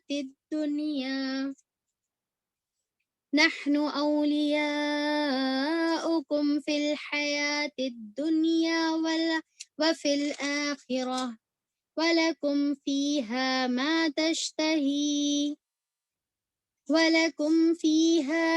تشتهي أنفسكم ولكم فيها ما تدعون نزلا من غفور رحیم. جن لوگوں نے کہا کہ اللہ ہمارا رب ہے اور پھر وہ اس پر ثابت قدم رہے، یقیناً ان پر فرشتے نازل ہوتے ہیں اور ان سے کہتے ہیں کہ نہ ڈرو نہ غم کرو اور خوش ہو جاؤ اس جنت کی بشارت سے جس کا تم سے وعدہ کیا گیا ہے. ہم اس دنیا کی زندگی میں بھی تمہارے ساتھی ہیں اور آخرت میں بھی، وہاں جو کچھ تم چاہو گے تمہیں ملے گا، اور ہر چیز جس کی تم تمنا کرو گے وہ تمہاری ہوگی. یہ ہے سامان ضیافت اس ہستی کی طرف سے جو بہت ہی بڑا غفور اور بہت ہی بڑا رحیم ہے۔ اب یہاں پر دیکھیے کہ یہ آیت نمبر 30 اتنی جیسا یعنی کہ ابھی ہم دیکھیں نا کہ اتنا پیارا اس کا ترجمہ ہے اور بہت ہی خوبصورت یہ آیتیں ہیں کہ اللہ تعالیٰ کیا بتا رہے کہ جن لوگوں نے یہ کہا کہ اللہ تعالیٰ ہمارا رب ہے، یعنی کہ ربنا اللہ، جن لوگوں نے کیا کہا کہ ربنا اللہ، اللہ تعالیٰ ہمارا رب ہے، اللہ تعالیٰ کی توحید کا انہوں نے اقرار کیا اور اللہ تعالیٰ کو اپنا رب مانا۔ رب کا کیا مطلب ہے؟ رب کا مطلب ہے کہ اللہ تعالیٰ کو اپنا خالق مانا، کہ میں وجود میں آئی اللہ کی جو ہے خلقت کی وجہ سے، اللہ نے مجھے تخلیق کیا، آج میں وجود میں آئی۔ اس کے بعد اللہ تعالیٰ ہی میرا رازق ہے، اللہ تعالیٰ ہی میرا پالنہار ہے، اللہ تعالیٰ ہی مجھے چلا رہا ہے، یعنی کہ ہر چیز اللہ تعالیٰ مجھے عطا کر رہا ہے، اور ہر چیز کی ضرورت کے ٹائم پر، ہر مصیبت کے ٹائم پر مجھے رجوع اللہ کی طرف ہونے کا ہے، اسی سے دعا کرنا ہے، اسی سے مدد مانگنا ہے، اسی سے غم کا مداوع اسی کے پاس جو ہے ڈھونڈنے کا ہے، اور مشکلوں کو دور کرنے کا صرف اور صرف قدرت اللہ کی ہے، شفا دینے کی قدرت اللہ تعالیٰ کی ہے۔ تو وہ کیا ہے کہ اللہ تعالیٰ بتا رہے کہ بے شک وہ لوگ جو اللہ تعالیٰ کو اپنا رب مانتے ہیں، اور اس کے بعد کیا ہے ثم استقاموا، اور اس کے پر قائم ہو جاتے ہیں۔ اب دیکھیے کہ ثم استقاموا، استقامہ جو ہے یہاں پر قیام سے ہے۔ قیام کا مطلب کیا ہے؟ بالکل اپرائٹ کھڑے ہو جانا، یا پھر بالکل اس کے اوپر جم جانا، اس کے اوپر ثابت قدم ہو جانا، اس کو جو ہے ایسا مضبوطی سے پکڑ لینا کہ پھر اس کو چھوڑنا نہیں۔ تو اب دیکھیے کہ ثم، پھر اس کے اوپر جم گئے۔ اب یہ بہت امپورٹنٹ بات ہے کہ اگر ایک انسان یہ بول رہا کہ اللہ تعالیٰ میرا رب ہے، ٹھیک ہے، یہ تو مان لیا انہیں کہ اللہ تعالیٰ میرا رب ہے، پر اس کے اوپر جمع نہیں،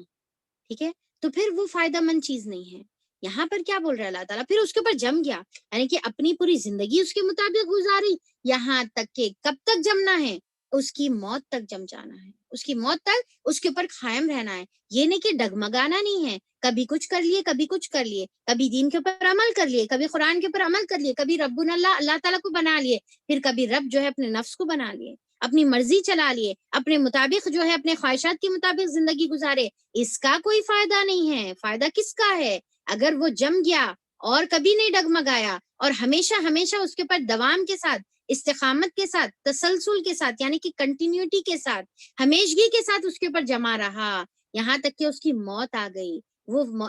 فرشتوں کو دیکھ لیا، اور اسی حالت میں اس کی جو ہے فرشتے آ کر روح قبض کرنے لگے، تو ایسے لوگوں کے لیے بشارت ہے۔ اب اللہ تعالیٰ بتا رہے کہ جو اس کے اوپر جو ہے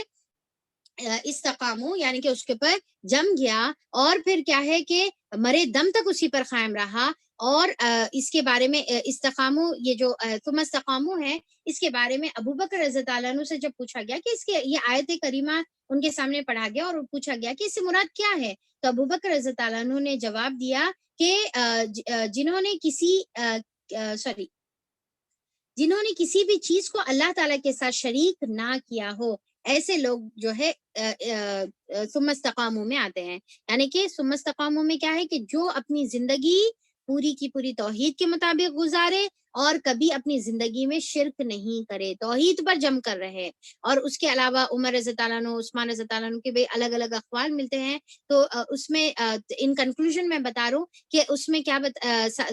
تمام کے اقوال سے یہ بات معلوم ہوتی ہے کہ اسلام پر ہر حال میں قائم ہونا، چاہے آسان رہو، چاہے ڈیفیکلٹ رہو، چاہے آزمائشیں رہو، چاہے آپ کو پسند ہو، چاہے آپ کو ناپسند رہو، چاہے اس میں آپ کو جو ہے تکلیف ہو رہی ہو یا آپ اس کو آسانی سے کرے، ہر حالت میں آپ کو دین کے پر جو جم جاتا ہے، یعنی کہ جو دین پر جم گیا ہے، وہ ثم استقاموا میں آتا ہے، یعنی کہ ہمیشہ اطاعت پر جو ہے جم جانے کا ہے، ہمیشگی کی اطاعت، ایسا نہیں کہ کبھی اطاعت کرے کبھی اطاعت نہیں کر رہے۔ اور پھر دوسرا کیا ہے؟ عمل میں اخلاص ہونے کا ہے۔ کیا ہونا ہے؟ عمل میں اخلاص ہونے کا ہے، اور فرائض کو، یعنی کہ جو اللہ تعالیٰ کے جو فرائض ہے، اللہ تعالیٰ نے جو چیزیں ہمارے اوپر رکھ دی ہیں، اس کو فرما برداری سے ادا کرے، یعنی کہ جو فرائض اللہ تعالیٰ رکھے اس کو جو ہے فرما برداری سے ادا کرے، تو وہ شخص ثم استقاموا میں آتا ہے۔ تو اللہ تعالیٰ بتا رہے کہ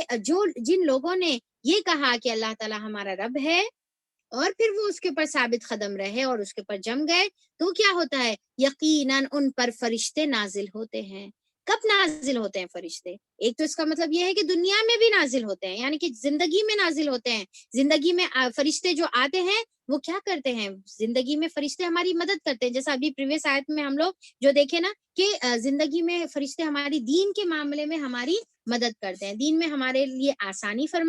جو ہے فراہم کرتے ہیں، ہمارے کو اچھے کاموں کی جو ہے ترغیب دلاتے ہیں، اور پھر ہماری حفاظت کرتے ہیں۔ یہ 3 کام کیا ہے؟ راہ راست پر ہم کو جو ہے رہنے میں مدد کرتے ہیں، اچھے کاموں کی ترغیب دلاتے رہتے ہیں، اور پھر دوسرا ہماری حفاظت کرتے ہیں۔ یہ دنیا میں نازل ہوتے ہیں، اور پھر اکثر مفسرین اس کے بارے میں بتاتے ہیں کہ یہ فرشتے مرتے وقت نازل ہوتے ہیں۔ یہ فرشتے کب نازل ہوتے ہیں؟ یقیناً ان پر فرشتے نازل ہوتے ہیں کب؟ موت کے وقت۔ موت کے وقت فرشتے نازل ہوتے ہیں، اور فرشتے نازل ہو کر کیا کہتے ہیں؟ کہ ان سے کہتے ہیں کہ نہ ڈرو نہ غم کرو۔ اب دیکھیے کہ امیجن کریے کہ ایک انسان جب مر رہا ہے اور اس کی روح قبض ہو رہی ہے، وہ دنیا سے جدا ہو رہا ہے، دنیا میں اس کے جو ہے مال ہے، اس کے رشتہ دار ہے، اس کے بیوی اور بچے ہیں، اس کے والدین ہیں، اس کے تمام جسے وہ محبت کرتا ہے وہ تمام چیز ہے، اب اس کو جدا ہونے کا ہے یہ تمام چیزوں سے، اور اپنی زندگی اب اس کی جو ہے ختم ہو رہی ہے، اور وہ ٹائم پر فرشتے اس کے اوپر نازل ہو رہے، اور فرشتے نازل ہو رہے اور کیا کر رہے؟ اس کو جو ہے تسلی دے رہے، اس کی ڈھارس بنا رہے، اس سے اچھی بات کر رہے، اس کو خوشخبریاں دے رہے، اور اس کو یہ بول رہے کہ نہ ڈرو نہ غم کرو۔ کیا کا ڈر؟ فیوچر کا ڈر، کہ اب انسان جو اسلام پر جو ربنا اللہ کہا، جو یہ کہا کہ بے شک میرا رب اللہ تعالیٰ ہے، دوسرا مرے دم تک اس کے اوپر قائم رہا، تو اس کو معلوم ہے کہ مرنے کے بعد جنت ہے، اور جنت میں اس کو جانا ہے، اور اس کی سب سے بڑی فکر جنت ہے، اور اس کی سب سے بڑی فکر کہ اللہ تعالیٰ کے سامنے اس کو حاضر ہونا ہے، کھڑے ہونا ہے، تمام اعمال کا حساب دینا ہے۔ اب یہاں پر فرشتے کیا کر رہے؟ اس کو تسلی دے رہے، ولا اللہ تخافو، کہ آپ کو ڈرنے کی ضرورت نہیں ہے، آپ کو اپنے فیوچر کی فکر کرنے کی ضرورت نہیں ہے، آپ جو دنیا میں ربنا اللہ کہے اور اس کے اوپر جم کر رہے، اب آپ کو اس کے مطابق یعنی کہ آپ کے اعمال کے مطابق آپ کو فیوچر کی، اپنی آخری منزل کی کوئی فکر کی ضرورت نہیں، اور پھر کیا ہے؟ ولا تحزنوا، اور نہ غم کرو، یعنی کہ جو پیچھے چھوڑ کر جا رہے، جو آپ اپنے پیچھے اپنی اولاد کو چھوڑ کر جا رہے، اپنے اسپاؤس کو چھوڑ کر جا رہے، یا اپنے والدین کو چھوڑ کر جا رہے، یا اپنے رشتہ دار کو چھوڑ کر جا رہے، اپنے مال کو، آپ کو اس کی غم کرنے کی ضرورت نہیں ہے، اللہ تعالیٰ کیئر کر لے گا، ٹھیک ہے، اللہ تعالیٰ کیئر کر لے گا۔ تو یہاں پر جو ہے فرشتے اس کو تسلی دے رہے۔ اب دیکھیے کہ جیسا جب کوئی ہمارے آنکھوں کے سامنے مرتا ہے، یا پھر ہم جب اپنی موت کے بارے میں تصور کرتے، تو ہم کیا تصور کرتے؟ اللہ کتنے ماں ہم جب مر جائیں گے تو ہمارے کو خبر میں ڈال دیں گے، اکیلے لے کر جا کر وہ اندھیری کوٹری میں کس طریقے سے ہم کو ڈالا جائے گا، اور پھر کوئی بھی ہمارے ساتھ نہیں رہیں گے۔ اب وہاں پر جب رات ہوں گی تو کیا ہوں گا؟ جب وہاں پر جو ہے تنہائی میں ہمارے کو وحشت ہوں گی تو کیا ہوں گا؟ اور قبرستان جو اتنا ویران، جہاں پر کوئی جانا نہیں پسند کرتا، وہ قبرستان میں اکیلے لے کے جا کے ڈال دیتے۔ تو اب دیکھیے کہ ہمارے کو عجیب عجیب خیالات، عجیب عجیب ہیبت، عجیب عجیب ڈر رہتا، اور پھر جب ہم اپنوں کو بھی جب دفن کرتے ہیں، جب ہم اپنوں سے بھی جب جدا ہوتے ہیں، تو ہم کو ایک عجیب سی کیفیت یہ رہتی کہ ہائے میں اپنے ہاتھوں سے اپنے جگری، اپنے یعنی کہ اپنے اتنے لوڈ ون کو کس طریقے سے اکیلے تنہا چھوڑ کر آ جاؤں، تو یہ فکر بھی ہم کو لاحق رہتی۔ پر دیکھیے کہ جو یہ کہتا ہے اپنی دنیا میں کہ ربنا اللہ، کہ میرا رب اللہ ہے، اور اس کے اوپر وہ جم جاتا ہے، اس کے اوپر استقامت سے جو ہے زندگی گزارتا ہے، یہاں تک کہ اس کی موت آ جاتی ہے، تو پھر نہ مرنے والے کو فکر کرنے کی ضرورت ہے، نہ اگر ہم اپنے کوئی مرے تو ان کی فکر ہم کو کرنے کی ضرورت ہے، کیونکہ ان کے ساتھ کیا بتا رہے اللہ تعالیٰ؟ ان کے اوپر فرشتے نازل ہوتے ہیں، ملک الموت، اور اتنے فرشتے کہ زمین سے آسمانوں تک جو ہے فرشتے کچا کچ جگہ نہیں رہتی، اتنے فرشتے جو ہے ان کے اوپر نازل ہوتے، اور تمام فرشتے اس کو تسلی دے رہے، ڈھارس دے رہے، اس کو سپورٹ بن رہے، اس کو خوشخبریاں دے رہے، اس کو جو ہے غم اس کا جو ہے دور کرنے کی کوشش کر رہے، اور پھر کیا ہے ان کے مددگار بن جا رہے، ان کے اولیاء بن جا رہے، ان کے دوست بن جا رہے، ان کے ساتھی بن جا رہے، جو ان کو مسلسل ساتھ رہتے۔ اب یہ فرشتوں کے بارے میں جو ہے روایتوں میں آتا ہے کہ یہ جو فرشتے ہیں یہ مرتے وقت ان کے اوپر جب نازل ہوتے ہیں تو وہ مرتے وقت ان کے ساتھ رہتے ہیں، خبر میں ان کے ساتھ رہتے ہیں، یہاں تک کہ اٹھتے وقت بھی ان کے ساتھ رہتے ہیں، اور ان کو جو ہے یہ تینوں وقت بشارتیں دیتے ہیں، یہ تینوں وقت بشارتیں دیتے ہیں کہ ابشروا بالجنت التی کنتم توعدون، کہ آپ کو جنت کی بشارت ہے جس کا آپ سے وعدہ کیا جا رہا۔ دیکھیے کہ ایون اگر ہم سیرت میں دیکھیں گے تو آپ صلی اللہ علیہ وسلم اور صحابہ اکرام کے بارے میں کتنے روایتیں ہمارے کو ملتی ہیں نا، کہ جس میں اللہ تعالیٰ جو ہے فرشتوں کا نزول کیا جنگ بدر میں، رائٹ، جنگ بدر میں جو ہے فرشتوں کا نزول، جنگ حنین میں، جنگ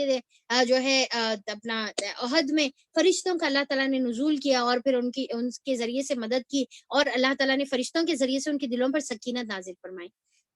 ایون جیسا مجلس میں ہم بیٹھتے ہیں تو فرشتے ہمارے کو گھیر لیتے ہیں، ہمارے اوپر جو ہے سکینت سے جو ہے ڈھانک لیتے ہیں. اور پھر پریویس جو سورہ پڑھے تھے سورہ مومن اور سورہ مومن کا جو سورہ پڑھے تھے اس کے اندر ہم لوگ کیا دیکھیں کہ فرشتے مومن کے لیے مغفرت کی دعائیں کرتے ہیں، مغفرت کی دعائیں. تو دنیا میں بھی وہ ہمارے ہم نشین ہیں، ہمارے ساتھی ہیں، ہمارے ساتھ ہمیشہ ہمیشہ رہتے ہیں، ہماری حفاظت کرتے ہیں. کئی وقت ہمارے کو محسوس بھی نہیں ہوتا کہ کتنے نقصانات سے ہم دوچار ہونے والے ہیں، پر اللہ تعالیٰ فرشتوں کے ذریعے سے ہماری حفاظت کرتے ہیں. پر اس کے لیے کیا کرنا ہے؟ اپنی زندگی کو استقامت سے جمع کر رکھنا ہے، ہمیشہ دعا بھی کرتے رہنا ہے. آپ صلی اللہ علیہ وسلم کی دعا ہے نا، ہم کو سکھائی گئی، یا مقلب القلوب، اے دلوں کو پھیرنے والے، ثبت قلبی علی دینک، کہ ہمارے دل کو ثابت قدم کر دے، ہمارے دین کو جما دے، ہمارے دل کو جو ہے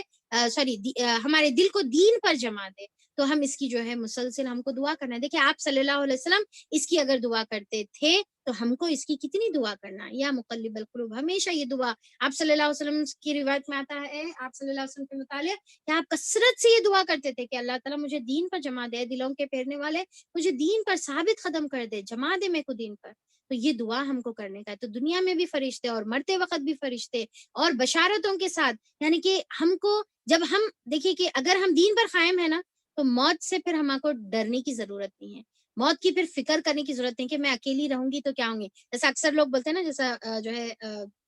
کسی سے بات چل رہی تھی تو انہوں بولے کہ اماں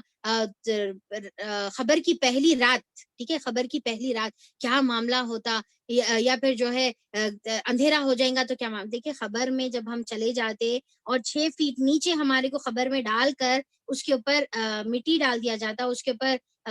الگ الگ طریقے ہیں نا کہ سل بھی جو ہے رکھا جاتا، مٹی ڈالی جاتی. میرے والدہ کے جب تدفین کا ٹائم تھا نا تو پھر ہم لوگ زوم پر ویڈیو کال پر تھے موجود، تو ہم لوگ پوری تدفین بھی جو ہے وہ ٹائم پر ہم لوگ دیکھ رہے تھے. تو کس طریقے سے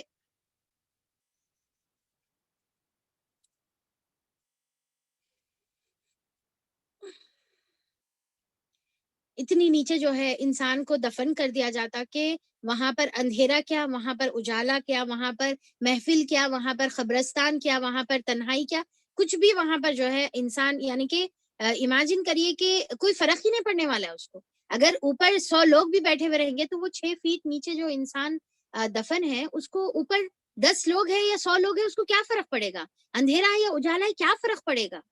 فرق یہ پڑے گا کہ ہاں اگر خبر کے اندر کوئی ہے تو. پر آپ بتائیے کہ ہم اپنے کلوزڈ ون، اتنے لوڈ ونس کو ہم اپنے ہاتھوں سے تدفین کر کے آتے ہیں. کیا ہم ان کے ساتھ جا کر لیٹتے ہیں؟ کیا ہم وہاں پر ان کا ساتھی بنتے ہیں؟ اب یہاں پر دیکھیے کہ جو استقامت پر دین پہ رہتے ہیں ان کے لیے اللہ تعالیٰ فرشتوں کو ان کا ساتھی بناتے ہیں، جو مسلسل ان کے مرنے سے لے کر ان کی یہاں تک کہ جو روایتوں میں آتا ہے کہ مرتے وقت بشارتیں دیتے ہیں، خبر میں بشارتیں، اٹھتے وقت جیسا میں بتائی ابھی اسی طریقے سے ان کو فرشتے ساتھ رہتے ہیں، پل صراط پر ساتھ رہتے ہیں، یہاں تک کہ ہر مرحلے میں ساتھ رہتے ہیں، یہاں تک کہ جنت میں پہنچا دیتے ہیں اپنے ساتھی کو، اپنے دوست کو جو ہے جنت میں پہنچا دیتے ہیں، مسلسل ساتھی. تو جو استقامت پر رہتا ہے تو اس کو اپنے آخرت کی تنہائی کی فکر کرنے کی ضرورت نہیں ہے، اس کو خبر کی تنہائی کی فکر کرنے کی ضرورت نہیں ہے کہ ہائے ہائے میرا کیا حال بنے گا جب میں خبر میں تنہا ہوں گی. نہیں، اگر آپ دنیا میں استقامت پر رہے، دیکھیے کہ یہ ایک تو سب سے امپورٹنٹ، یہ اٹل حقیقت ہے. آپ اور ہم ہر ایک کو موت آنی ہے، ہر ایک کو مرنا ہے، ہر ایک کو وہ سارے چیزوں کا سامنا کرنا ہے، اور اس کے بارے میں ابھی عقل مندی یہی ہے کہ ہم اس کی فکر ابھی کر لیں. یہ نہیں کہ ہاں ہاں آئے گی، ہو سکتا ہاں موت آئے گی اور ابھی کافی ٹائم ہے یہ سوچتے بیٹھیں گے تو پھر ہو گیا، پھر ہماری جو ہے پھر کوئی گارنٹی نہیں ہے. تو ہم کو ابھی فکر کرنے کا ہے، اور اس کے لیے کیا کرنا ہے؟ ربنا اللہ ثم استقاموا، یہ دو صفت کو مضبوطی سے پکڑ لینے کا ہے کہ ہمارا رب اللہ ہے اور اس کے پر جم جانا ہے، مرے دم تک جم جانا ہے. یہ نہیں کہ کبھی کر لے رہے. اب دیکھیے ہمارا حال کیا ہے، کبھی اعمال کر لیے، موڈ آ گیا، جوش میں آ گئے تو بڑے جو ہے نیک پارسا بن کے بیٹھ گئے، بڑے نیک پارسا، جیسا رمضان میں ہوتا ہے نا، رمضان میں بڑے نیک پارسا ہو جاتے ہیں. دوسرا کب ہوتے ہیں کہ بڑی آزمائش جب آتی ہے تو بڑے پارسا ہو کے بیٹھ جاتے ہیں کہ اللہ اللہ اللہ، جان نماز پہ اٹھ رہی نہیں، تسبیحات سے ہٹ رہی نہیں، اور بس دعائیں اور گریا وزاری اور رونا دھونا اللہ کے سامنے. اور پھر اس کے بعد جو ہے جب ضرورتیں ہوتی ہے، جیسا کوئی جو ہے ضرورت ہے کچھ، اللہ تعالیٰ سے کچھ چیزیں منوانا ہے، ایگزامز ہے، تو بڑے سر پہ سے دوپٹے نہیں ہٹتے اور تہجدوں میں اٹھا جاتا ہے اور دعائیں کی جاتی ہیں اور بڑے نیکی کے کاموں میں جو ہے دوڑ دوڑ کر جو ہے معاملہ کیا جاتا ہے، اور پھر اس کے بعد کیا ہوتا ہے؟ اس کے بعد پھر استقامت نہیں رہتی، اس کے بعد پھر پھسل جاتے ہیں، پھر ڈگمگا جاتے ہیں، پھر جو ہے کرتے ہوئے جو کام تھے اس کو چھوڑ دیتے ہیں، اس سے منحرف ہو جاتے ہیں، اس سے دور ہو جاتے ہیں۔ دیکھیے کہ اللہ تعالیٰ نے کیا بتایا آپ صلی اللہ علیہ وسلم کے ذریعے سے، کہ آپ صلی اللہ علیہ وسلم نے فرمایا کہ کوئی بھی کام جو تسلسل سے کیا جاتا ہے، جو مسلسل کیا جاتا ہے، چاہے تھوڑا ہی کیوں نہ ہو، اللہ تعالیٰ کو زیادہ محبوب ہے بنسبت اس کام کے جو بہت زیادہ کیا جا رہا پر ایک ہی ٹائم پر ختم۔ ایک برسات آئی، اتنی تیزی سے بارش برسی اور سارے کا سارا پانی، پھر اس کے بعد ختم، پھر اس کے بعد کوئی نہیں۔ اب دیکھیے کہ ہم کو معلوم ہے نا کہ وہ بارش جو تیزی سے آتی ہے اور پھر ختم ہو جاتی، تو یا تو نقصان پہنچاتی یا پھر کوئی فائدہ نہیں پہنچاتی۔ اس کے علاوہ وہ بارش جو مسلسل برستی ہے، ہلکی سے برستی ہے، اور اوپر کی مٹی کو جو ہے ہٹاتی نہیں، اور پھر مٹی کے اندر ایبزارب ہوتی ہے، وہ بارش زیادہ پسند ہے۔ تو تھوڑی تھوڑی کیوں نہ صحیح، تو اسی طریقے سے اللہ تعالیٰ کو اعمال پسند ہے، تھوڑے ہی کیوں نہیں صحیح، ہم کو مسلسل کرتے رہنا ہے۔ یہ نہیں کہ جوش میں آئے کر لیے اس کے بعد جو ہے ٹاٹا بائے بائے ہو کے بیٹھ گئے، تو یہ نہیں۔ تو ایسے لوگوں کے لیے اللہ تعالیٰ یہاں پر بتا رہے کہ ان کے اوپر فرشتے نازل ہوتے ہیں اور ان کو بشارتیں دیتے ہیں، کیا؟ اللہ تخافوا ولا تحزنوا، نہ خوف کھاؤ نہ غم کرو، وابشروا، اور جنت کی بشارت ہے تمہارے واسطے جس کا تم سے وعدہ کیا جاتا تھا۔ یعنی کہ تم سنے تھے نا نبی کریم صلی اللہ علیہ وسلم تم کو بولتے تھے قرآن میں تمہارے سے وعدے اللہ تعالیٰ کرتے تھے، تو وہ تمام وعدے اللہ تعالیٰ اب پورا کرے گا تمہارے کو جنت عطا کرنے کی شکل میں۔ اس کے آگے جو ہے آتا ہے، ہم اس دنیا کی زندگی میں بھی تمہارے ساتھی تھے اور آخرت میں بھی تمہارے ساتھی ہے۔ یعنی کہ دنیا میں بھی ہم تمہاری مدد کرتے تھے نیکی کے کام میں اور تم کو ابھارتے تھے، اور آخرت میں بھی جو ہے تمہارے ساتھی رہیں گے۔ یعنی کہ خبر کی وحشت کو دور کرنے میں، خبر کے اندھیروں کو دور کرنے میں، خبر کے خوف اور جو عالم رہیں گا اس کو دور کرنے میں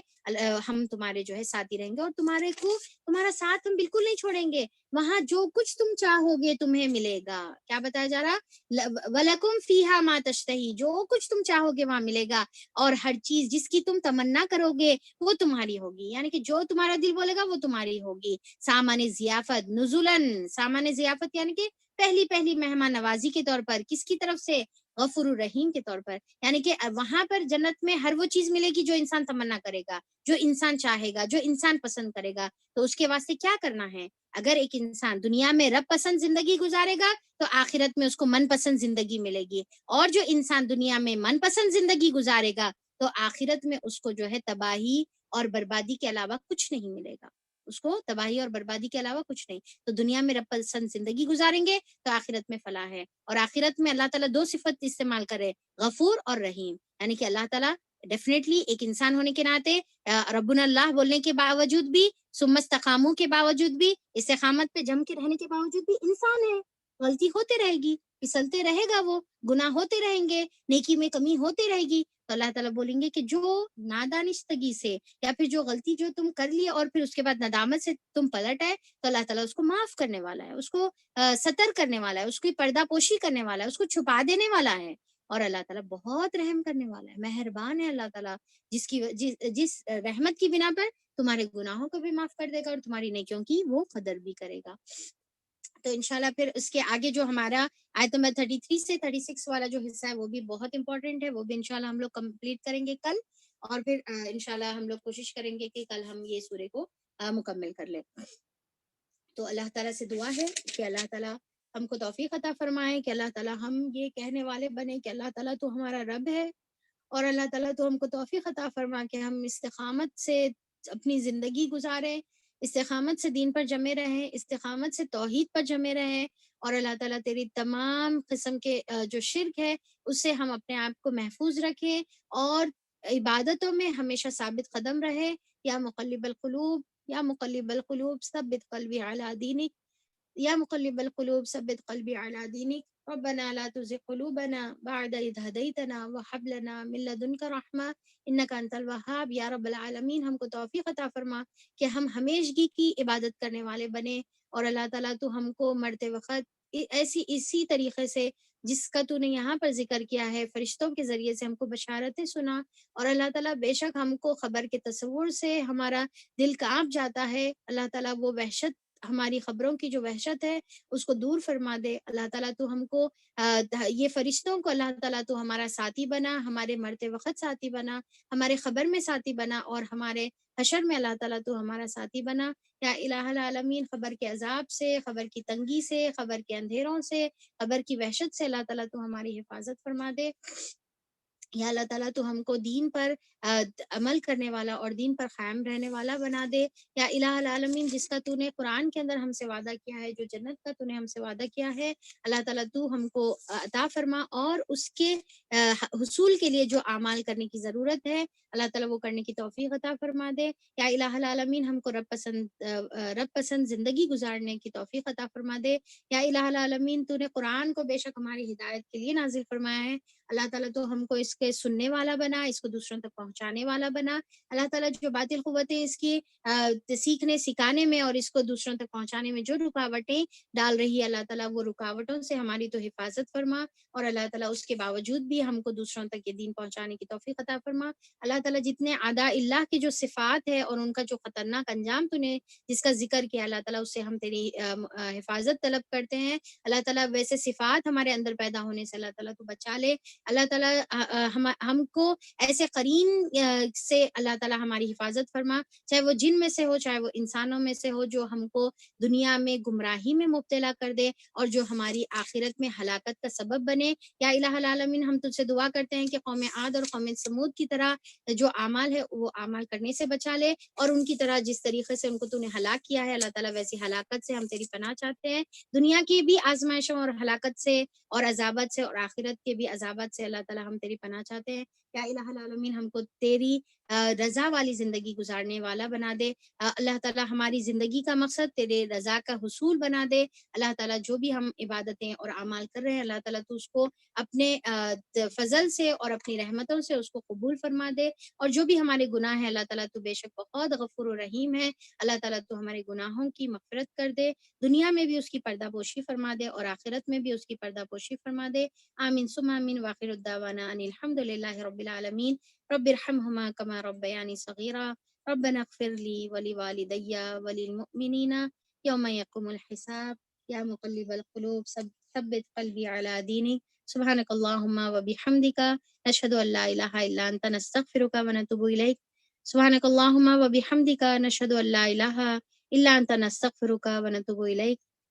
وصلی اللہ علی نبینا محمد وآلہ واصحابہ اجمعین برحمتک یا ارحم الراحمین۔ السلام علیکم ورحمۃ اللہ وبرکاتہ۔